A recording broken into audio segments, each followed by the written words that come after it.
2030. Ja, Louis, i Anne-Christineland, der er det ulovligt ikke at analysere sætninger, så jeg bliver altså nødt til at bede dig om at analysere nogle af de sætninger. Lad os starte med den første. Er du kriminel? Altså, nej. Men sætningen, det er verballed, du, det er subjekt, og kriminel, det er det subjektprædikat. Det er nemlig rigtigt, Louis. Så bliver jeg altså nødt til at spørge dig om en til. Har du stjålet isen? Altså, ja. Men det er ikke det, der betyder noget. Har. Det er ikke noget. Jo, har det. Fuck you, så. Det er jo verballed. Louis, jeg er altså tæt på at sende dig i fængsel nu, så nu bliver jeg nødt til at bede dig om at tage dig sammen. Har du stjålet isen? Stjålet, det er verballed. Du, det er subjekt, og isen, det er objekt. Det er faktisk rigtigt. Overraskende. Der var du heldig. Er du bange for mig? Bange, det er subjekt. Nej, det er verballed. Du, det er subjekt. For mig, det er subjektsprædikat. Louis, jeg bliver altså nødt til at få dig til at analysere den igen. Hvad er verballedet? Nå, ja. Fuck, jeg er dårlig. Der var du heldig. Nu bliver du altså nødt til at tage dig sammen, før du er i fængsel, Louis. Okay. Men du, det er subjekt, og bange for mig er subjektsprædikat.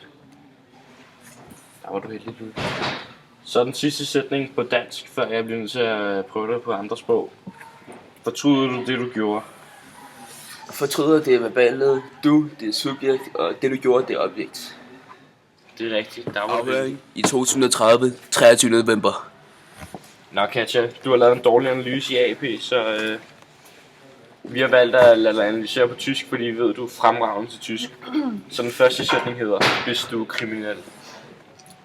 Bist er verbalet. Du er subjekt og kriminel. Det er subjektsprædikat. Det er nemlig rigtigt. Den anden sætning hedder, hast du das Eis gestohlen?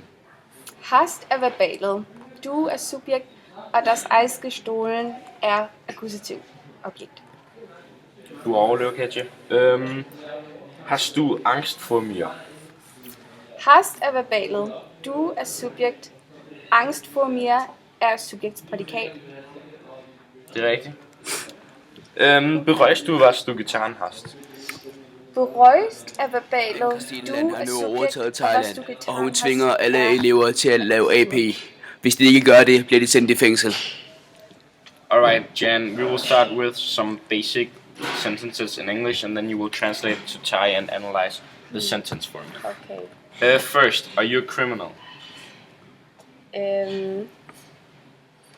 Kun Ben Johnใช่ไหม Kun er subject, og Ben er verbal. John ใช่ไหม er subject prædikat. Yeah, and now the second sentence is, have you stolen the ice คุณ cream? ขโมยไอศครีมใช่ไหม คุณ er subject, ขโมย er verbal, ice cream ใช่ไหม er subject predicate. Alright, perfect. Are you afraid of me? คุณกลัวฉันหรือเปล่า คุณ er subject, กลัว er verbal, ฉันหรือเปล่า er subject predicate. Perfect. Do you regret what you have done? คุณสำนึกผิดหรือเปล่า คุณ er subject สำนึกผิด er verbal หรือเปล่า er subject predicate. Perfect. Er det ikke det sidste? Er det ikke objekt? Det er lige meget. Nej. Det er lige meget. Det er Det lige kan vi meget, ikke det vide. opdager de ikke. Det er på thailandsk. Så skal jeg bare klippe filmen sammen. The last kan vi one ikke was lige se? a triangle, but it was it not doesn't it was matter. object, but never mind. Ja. Skal vi lave en intro? We don't understand it anyway. Skulle vi lave intro nu, længe? Jeg skal nok lave den. Jamen, altså, Vi det sætter der ikke nogen intro på. Kan du ikke bare sætte sådan noget forhøring? Jo, jeg skal nok sætte den. forhøring 2030 eller sådan noget. Skal vi gå op?